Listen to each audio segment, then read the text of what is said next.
WNBA's new CBA proposal includes maximum salaries that grows to nearly $2 million over life of new agreement. Source: the WNBA's latest collective bargaining agreement proposal includes maximum salaries growing to nearly $2 million over the life of the agreement, a source with knowledge of the matter told the New York Daily News on Thursday. The proposal detailed a raise to maximum salaries, currently at $249,000, above $1.3 million before reaching the $2 million mark in the lifespan of the potential deal. The max salary would include a base of $1 million that would rise to over $1.3 million in year one of the deal alone due to the revenue-sharing component, including league and team revenues, and growing over the life of the deal. The proposal also included an average salary raise above $530,000, growing to more than $770,000 over the life of the agreement. The WNBA's current average salary sits at $120,000. Minimum salaries got a raise in the proposal, too. Players on minimum deals would receive an excess of over $250,000 in year one of the deal alone. The league's current minimum salary is set at $67,000. The information of the proposal comes on the same day the Women's National Basketball Players Association Executive Committee announced that players voted in favor to authorize a strike when necessary. The vote included 93% of players, with 98% of them voting yes in favor of authorization to call a strike, per the union. The vote doesn't mean players are currently on strike, but the vote gives the executive committee the okay to call for a work stoppage if both parties fail to reach a deal before the deadline.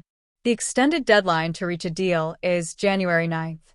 Time and again, the players' thoughtful and reasonable approach has been met by the WNBA and its teams with a resistance to change and a recommitment to the draconian provisions that have unfairly restricted players for nearly 3 decades, the UNBA said in a statement Thursday. Hours later, the league released its own statement disagreeing with the union's characterization of current state of negotiations.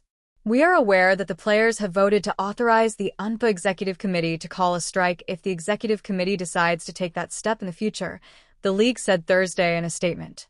"While we acknowledge the players' right to authorize a future work stoppage, we strongly disagree with the UNBA's characterization of the current state of negotiations, which fundamentally misrepresents the ongoing discussions taking place at the bargaining table. It is difficult to understand claims that the league is resistant to change, particularly given that we are proposing numerous CBA modifications including significant immediate salary increases and a new uncapped revenue-sharing model that would ensure continued salary growth tied to revenue growth.